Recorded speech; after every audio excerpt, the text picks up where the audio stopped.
Lagi dan lagi jalur Luluk Darmasaba kembali berlubang. Jalur Luk-Luk Darmasaba kembali tersendat akibat munculnya lubang di Jalan Raya Darmasaba. Lubang ini muncul kembali setelah adanya penambalan sekitar seminggu lalu. Kondisi ini pun dikhawatirkan dapat membahayakan pengendara yang melintas. Dari informasi yang dihimpun, lubang tersebut berdiameter sekitar 40 cm.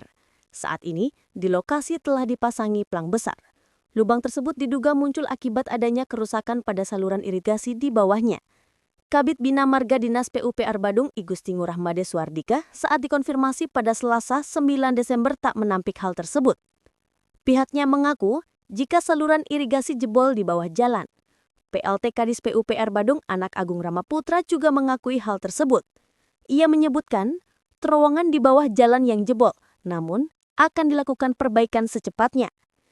Untuk perbaikan, dirinya menerangkan akan dilakukan dengan pemasangan box culvert type 1,5 meter. Setelah itu baru dilakukan urugan agregat hingga kembali dilakukan pengaspalan. Saat ini pihaknya masih melakukan proses surat permakluman ke Dinas Perhubungan, Polsek Abian Semal, dan Polres Badung. Lantaran akan dilakukan penutupan setengah badan jalan dalam perbaikan.